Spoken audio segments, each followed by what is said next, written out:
Perkenalkan, saya Bobi Eka, saya dari kelompok 8. Perkenalkan, nama saya Arman Ferdiansyah. Perkenalkan, nama saya Rama Firmansyah. Perkenalkan, nama saya Nadifa Zawan. Perkenalkan, nama saya Wiyu Andayani dari kelompok 8. Pengertian blocking situs. Blocking situs adalah tindakan memblokir akses ke situs web tertentu sehingga pengguna di dalam jaringan tidak dapat mengunjungi atau mengakses konten dari situs tersebut.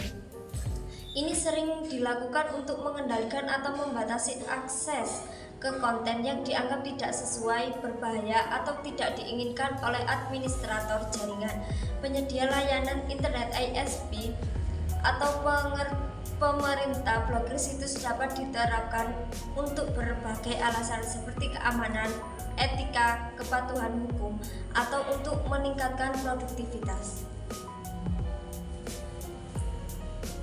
Yang kedua yaitu tujuan blocking situs. Yang pertama, keamanan, untuk melindungi jaringan dari malware, virus, phishing, dan ancaman lainnya yang mungkin terdapat di situs web berbahaya. Yang kedua yaitu pengendalian konten, memblokir akses ke situs dengan konten yang tidak sesuai seperti situs berisi kekerasan, pornografi, atau ujaran kebencian. Yang ketiga yaitu kepatuhan hukum. Beberapa situs diblokir untuk mematuhi hukum dan peraturan setempat, misalnya situs yang melanggar hak cipta atau berhubungan dengan perjudian ilegal. Yang keempat yaitu produktivitas di lingkungan kerja atau pendidikan. Situs-situs yang mengganggu produktivitas seperti media sosial atau situs hiburan dapat diblokir. Yang kelima yaitu kontrol orang tua, untuk melindungi anak-anak dari konten yang tidak sesuai. Orang tua dapat memblokir situs-situs tertentu di rumah. Cara kerja blocking situs. Yang pertama, blocking berdasarkan DNS. Situs web dapat diblokir dengan memodifikasi pengaturan domain name system, yaitu DNS. Ketika pengguna mencoba mengakses situs, permintaan mereka diarahkan ke server DNS yang telah dikonfigurasikan untuk mengarahkan ke situs yang diblokir. Alih-alih membuat situs, mereka dapat menerima pesan bahwa situs tersebut tidak dapat diakses. Kedua yaitu blokir berdasarkan IP address. Setiap situs web memiliki alamat IP yang unik. Administrator dapat memblokir alamat IP tertentu pada jaringan sehingga pengguna tidak dapat mengakses situs web yang beroperasi di alamat tersebut. Yang ketiga yaitu blokir berdasarkan URL. Teknologi ini memantau URL untuk dimasukkan pengguna ke dalam peramban. Jika URL tersebut ada di dalam daftar situs yang diblokir, akses akan ditolak. Yang keempat yaitu blokir berdasarkan konten.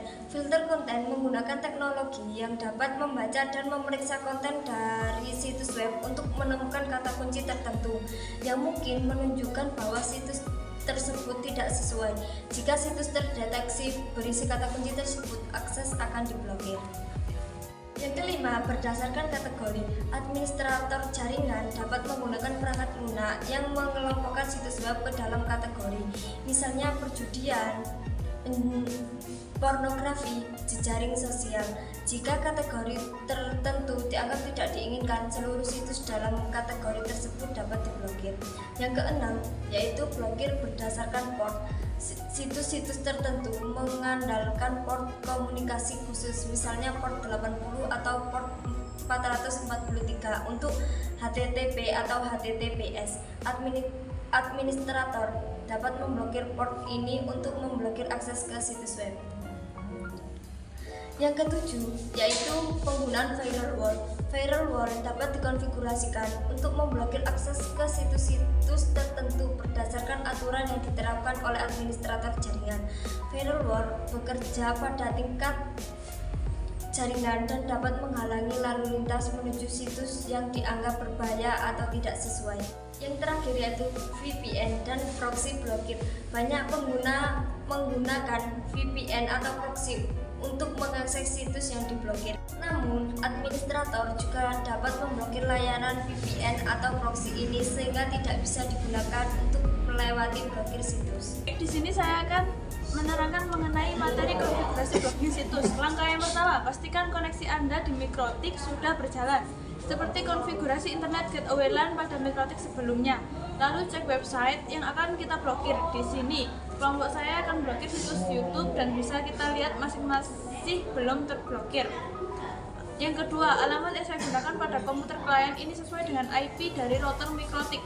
Langkah yang ketiga, pilih IP lalu firewall, pilih layer 7 protocols lalu add.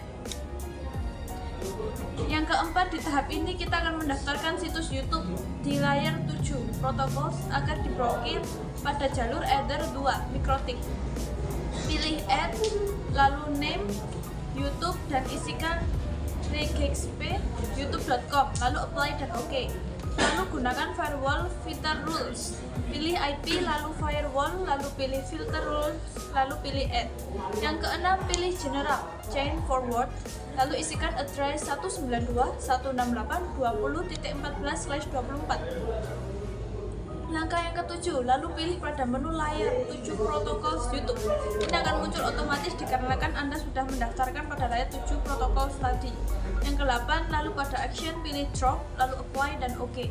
Yang ke-9, sekarang kita masuk pada tahap pengujian. Kita cari pada mesin pencarian, lalu kita cek pada halaman web Facebook apakah terblokir atau tidak. Seharusnya tidak terblokir karena yang kita daftarkan hanya website YouTube. Langkah yang pertama, masuk ke dalam browser dan kunjungi website yang akan diblokir.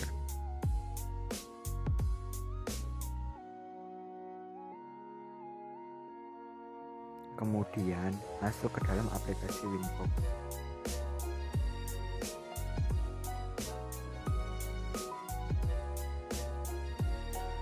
Masuk ke menu IP, kemudian pilih firewall.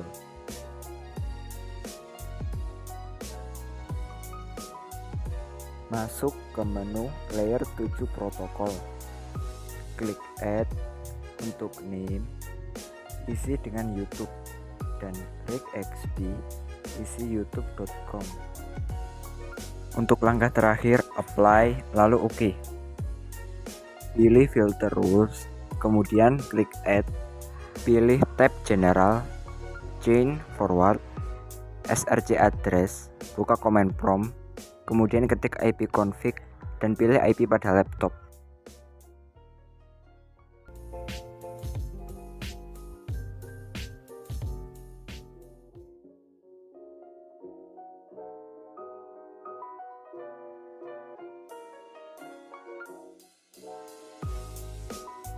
Pilih tab advance, pilih layer protokol YouTube. Action, pilih drop, apply lalu OK.